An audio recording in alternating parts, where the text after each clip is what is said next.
مولانا صاحب، یہ جو آپ لوگوں نے ابھی اتحاد بنایا ہے تو یہ صرف فلسطین کی کاز کے لیے ہے یا کہ جماعت اسلامی وغیرہ کے ساتھ، یا کہ مستقل ایک اتحاد ہے؟ یہ بہرحال اب تو فی الحال تو ایک معروضی عنوان کے ساتھ ہے اور وہی ہمارے مد نظر ہے، لیکن ہم نے ایک بات پر اتفاق کیا ہے اور ہم مزید بھی اس پر اتفاق پیدا کرنے کی کوشش کریں گے کہ وہ ایک ڈھیلا ڈالا ایسا فورم بن جائے، ایک ایسی بیٹھک ہو ہماری کہ جہاں پر ہم ملک کے مسائل اور خاص طور پر شرعی مسائل اس پر بھی ایک ہم آہنگی پیدا کر کے قوم کی رہنمائی کر سکیں اور اس پر ایک موقف لے سکیں۔ تو اگرچہ ابتدائی طور پر تو اس کے لیے جو سبب بنا ہے وہ تو فلسطین کا مسئلہ ہے، لیکن جب ایک دفعہ ہم اکٹھے ہو جاتے ہیں تو ایک ماحول بن جاتا ہے اور اس ماحول سے ہم ملک کے اندر کے بھی ملکی مفاد میں بہت سے مقاصد حاصل کر سکتے ہیں۔ اس میں جماعت اسلامی کے علاوہ کون کون سی جماعتیں ہیں؟ اس میں مفتی منیب الرحمان صاحب ہوں گے، اس میں علامہ ساجد میر صاحب ہوں گے، اس میں جمعیت علماء اسلام ہوگی، وفاق المدارس العربیہ ہوگی،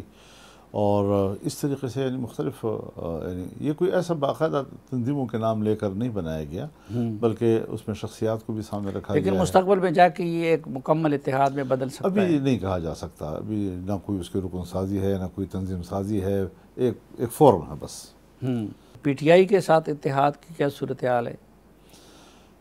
اس بارے میں ہم نے ان سے یہ کہا تھا کہ جمعیت علماء اسلام کی جو مرکزی مجلس عمومی ہے یعنی جنرل کونسل ہے، وہی پالیسی طے کرتا ہے اور ہم یہ سارا معاملہ ان کے سامنے پیش کریں گے۔ تو وہاں 2 دن بحث ہوئی اور نتیجہ یہ نکلا کہ انہوں نے کہا کہ جی ہم سیاسی جماعتوں کے ساتھ تعلقات بہتر رکھیں، اپوزیشن کے ساتھ ہمارے رابطے ہونے چاہیے اور مختلف معاملات پر ہم ایک موقف بنانے کی کوشش کرتے رہیں۔ جہاں تک سیاسی جدوجہد کا تعلق ہے تو وہ جمعیت علماء اسلام اپنے پلیٹ فارم سے جاری رکھے۔ تو کیوں نہیں مل جاتے؟ یہ ابھی تو اتنے عرصے دوستی کے بھی ہو گئے، تو پی ٹی آئی کے ساتھ اتحاد کیوں نہیں کرتے آپ؟ تو مقصد تو دونوں کا ایک ہے کہ نہیں، مقصد تو خیر اپنی جگہ پر ہے، چونکہ ہمارے اور پی ٹی آئی کے درمیان اتفاق رائے کے لیے سوائے معروضی وجوہ کے اور کوئی وجوہ نہیں ہے، نظریاتی وجوہ نہیں ہے۔ تو اتحاد ہوتے ہیں نظریاتی وجوہ کی بنیاد پر، لیکن جو معروضی وجوہات ہیں وہ بہرحال ہمارے مد نظر ہیں، وہ بھی اپوزیشن میں، ہم بھی اپوزیشن میں ہیں،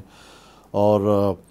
دوبارہ الیکشن کے حوالے سے مطالبہ ان کا بھی ہے، ہمارا بھی ہے۔ سو اس اعتبار سے ہم جہاں تک اس کو نبھا سکتے ہیں ہم نے وہاں تک فیصلہ کیا ہے۔ زیادہ ضرورت سے آگے جاتے ہیں تو خدا نخواستہ مشکلات پیدا ہوں، تو وہ جو دھیرے دھیرے ہم ایک دوسرے کے قریب ہوتے جا رہے ہیں وہ سفر میرے خیال میں زیادہ فائدہ مند ثابت ہوگا۔ لیکن اس کا امکان ہے کسی سٹیج پہ پی ٹی آئی کے ساتھ مکمل اتحاد کا؟ میں ابھی فی الحال تو اس پر کوئی تبصرہ نہیں کر سکتا، لیکن سیاسی دنیا میں حالات بدلتے ہیں، اور اگر کوئی ایسی صورتحال آ جاتی ہے کہ جس طرح اب اگر آپ مزید سوالات نہ کریں تو میں ایک بات ایک لفظ پہ جواب دے دیتا ہوں کہ جمعیت جو ہے وہ ایک نظریاتی جماعت ہے، اور ہمارے ان کے درمیان جو اختلافات ماضی میں رہے ہیں تو وہ اس نوعیت کے نہیں ہیں کہ ہم صرف ایک وقتی ضرورت کے لیے ایک پہاڑ جو ہیں وہ پھلانگ کے ایک دوسرے کے ساتھ مل جائیں۔ کچھ تحفظات ہوتی ہیں جس کو ظاہر ہے کہ انہوں نے بھی بطور پارٹی بیٹھ کر طے کرنا ہے اور ہم نے بھی بطور پارٹی بیٹھ کر طے کرنا ہے۔ اچھا، دریائے سندھ کے پانی کو تو مودی ادھر سے بند کرنا چاہتا ہے، لیکن ادھر ہم نے اس پہ لڑائی شروع کر دی ہے۔ دریائے سندھ سے نہریں نکالنے کی جو منصوبہ تھا اس کے بارے میں آپ کا کیا نقطہ نظر ہے؟ میں خود حیران ہوں اپنے حکمرانوں کے بارے میں یا جو فیصلہ کن قوتیں ہیں ان کے بارے میں کہ کاراباغ ڈیم کا تجربہ ان کے سامنے ہے کہ صوبوں کے درمیان جب تنازع ہوا تو نہیں بن سکا جی، اور ایک بار پھر ہم نے 2 طرح کے تنازع بیک وقت چھیڑ دیجیے۔ ایک مائنز اینڈ منرل بل کے حوالے سے جس کے اوپر ہمارے صوبہ خیبر پختونخوا کا رد عمل آ رہا ہے اور یہ مزید منظم ہوگا، اور دوسرا جو ہے وہ جو چولستان میں نئی نہریں کھودی جا رہی ہے۔ تو اس حوالے سے میں تو حیران ہوا، پرسوں میں کوئی ایک شخصیت تھی جس نے کہ اس حوالے سے سفارشات مرتب کی تھیں اور حکومت کے کہنے پہ مرتب کی تھیں، انہوں نے کہا ہے کہ ہماری جو رپورٹس ہے اس کے بالکل برعکس کیا گیا ہے اور ہماری کسی رپورٹ پہ عمل نہیں کیا گیا۔ اب اس طریقے سے جب آپ صوبوں کے درمیان ہم آہنگی نہیں پیدا کرنا چاہتے، جبکہ چاروں صوبوں کے درمیان رابطے کا نظام موجود ہے، وزارت موجود ہے، ایک موجود ہے، ساری چیزیں موجود ہیں، مشترکہ مفادات کونسل موجود ہے، اور اس کے آپ سب کو نظر انداز کر کے فیصلے کرتے ہیں، تو پھر اس قسم کے تنازعات تو آئیں گے۔ تو قومی یکجہتی کو ہمیشہ یہاں سے نقصان پہنچا ہے کہ ہم طاقت کی بنیاد پر فیصلہ کرتے ہیں۔ آپ کیا کہتے ہیں کہ سرے سے نکالنا ہی نہیں چاہیے یا کہ اس پہ اتفاق رائے پیدا کرنے کی ضرورت ہے؟ اتفاق رائے ہونا چاہیے، اگر نکالیں اور نقصان ہو یا اس کا کوئی متبادل ہو وہ تلاش کیا جائے۔ منرل بل پہ آپ لوگوں کا کیا اعتراض ہے؟ ہم سمجھتے ہیں کہ یہ 18ویں ترمیم کے نفی ہے۔ یہ خطہ جو ہے یہ بہرحال یہ ایک صوبے سے وابستہ ہے اور اس کا اختیار صوبے کو ہے، صوبے کے عوام کو ہے، صوبے کے پبلک کو ہے، یہ ان کی ملکیت ہے، اور اس طریقے سے کہ آپ ان کو اعتماد میں لیے بغیر سیدھا جاتے ہیں اور پھر کہتے ہیں جی وہ ایک اسٹریٹجک مقاصد کے لیے، تو سیدھی بات یہ ہے کہ اس میں پھر اس لفظ کے پیچھے کون ہو سکتے ہیں جی۔ تو اس میں بین الاقوامی دنیا کو سرمایہ کاری کے لیے ایسے راستہ دینا کہ جس میں صوبے کو پتہ ہی نہ ہو، تو ہمارا صوبہ جو ہے بھی اس وقت اپنے صوبے کے حقوق کو ڈیفینڈ نہیں کر سکتا، اس کی صلاحیت سے محروم ہے جی۔ اور